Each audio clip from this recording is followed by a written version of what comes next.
Hello students, welcome to Prakarya Class with me, Miss Okta. Kali ini kita akan membahas tentang pengolahan bahan pangan hasil samping buah segar. Namun, sebelum kita masuk ke materi utama, simak dulu kompetensi dasar pada bab ini sebagai berikut. Dan simak juga tujuan pembelajaran pada bab ini sebagai berikut. Apa yang dimaksud dengan bahan pangan hasil samping buah segar? Bahan pangan hasil samping buah adalah bahan samping yang dihasilkan dari tanaman buah selain daripada buah yang merupakan bahan pangan utama. Hasil samping dari buah dapat dimanfaatkan sebagai olahan pangan yang dapat dikonsumsi oleh manusia dan bisa juga yang dikonsumsi oleh hewan. Namun dalam bab ini kita akan menguraikan mengenai hasil samping buah yang diolah menjadi produk pangan sehingga dapat dikonsumsi manusia dan bermanfaat bagi kesehatan tubuh manusia. Sebagai contoh adalah buah pisang. Hasil utama dari tanaman pisang yaitu buah pisang, dikategorikan sebagai bahan pangan utama. Sementara itu, kulit pisang dikategorikan sebagai bahan pangan hasil samping dari tanaman buah pisang. Adapun hasil samping lainnya dari buah pisang adalah daun, akar, batang, dan jantung pisang.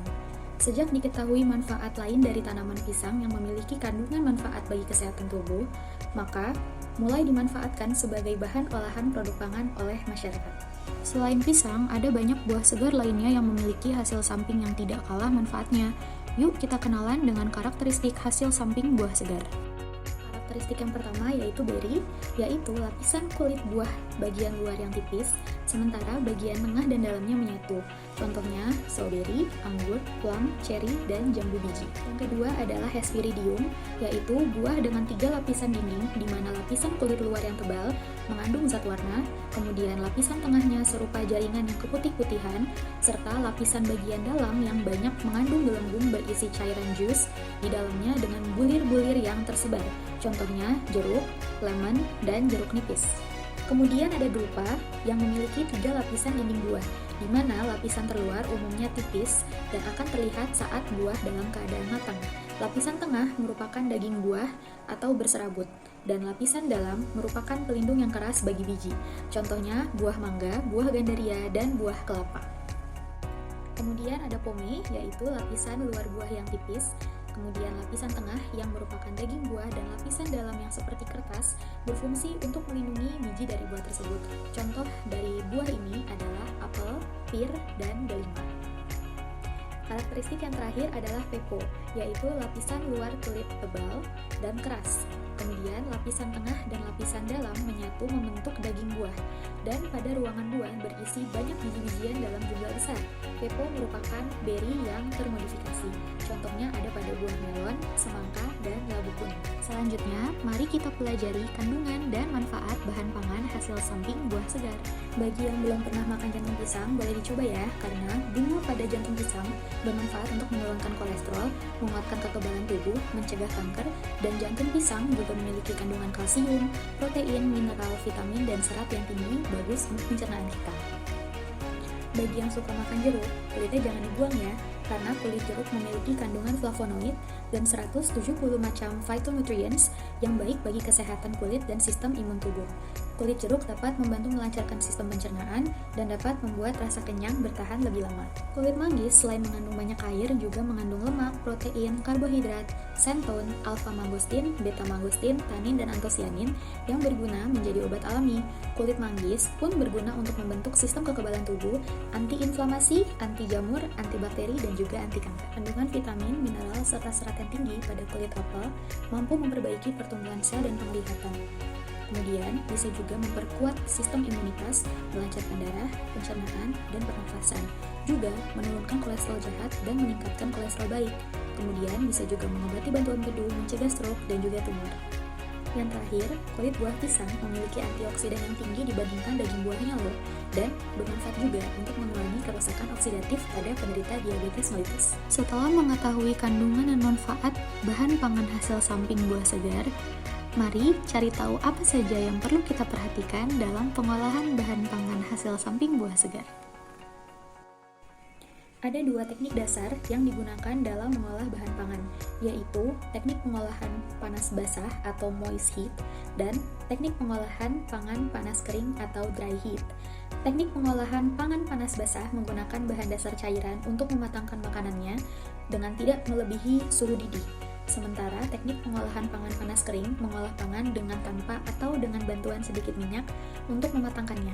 Beberapa dari kegiatan teknik pengolahan pangan panas basah ini sering kita lakukan sehari-hari loh. Berikut adalah jenis-jenisnya.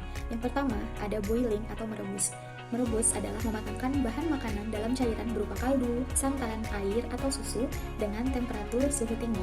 Kemudian ada poaching, yaitu merebus bahan makanan dengan temperatur kecil. Biasanya poaching ini kita lakukan untuk merebus telur. Kemudian ada braising, merebus bahan dengan cairan yang lebih banyak daripada bahan tersebut, atau dengan kata lain, bahan makanannya direndam di dalam airnya. Kemudian ada stewing, yaitu merebus makanan dengan santan dan temperatur tinggi. Stewing ini bisa juga disebut dengan menggulai karena menggunakan santan.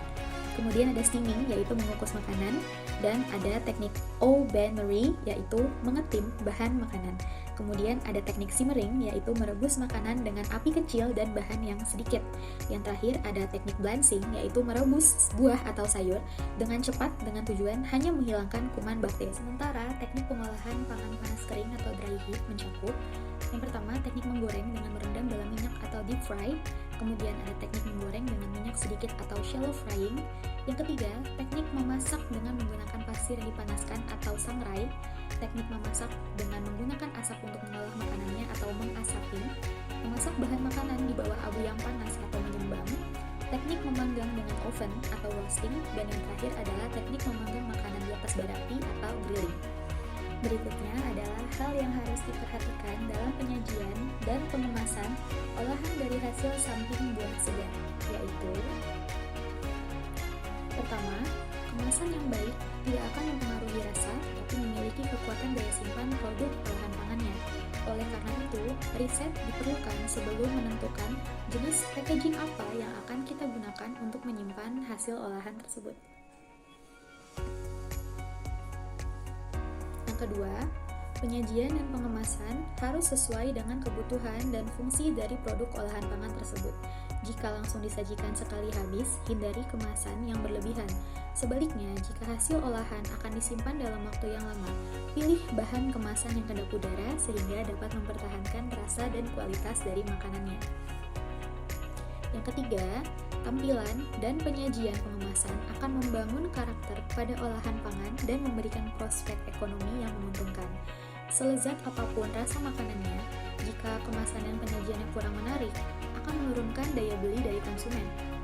Dan yang terakhir, kreativitas dalam penyajian dan pengemasan harus selalu digali untuk dapat menciptakan wadah penyajian dan kemasan yang inovatif. Sebagai pengusaha, kita dituntut untuk selalu up to date dengan tren terkini, termasuk dengan jenis kemasan yang menarik minat para pembeli. Salah satu olahan hasil samping buah segar yang diminati adalah manisan kulit jeruk. Dalam pembuatannya, menggunakan salah satu teknik pengolahan panas basah, yaitu boiling atau merebus. Silahkan simak video berikut untuk mengetahui proses pembuatannya ya.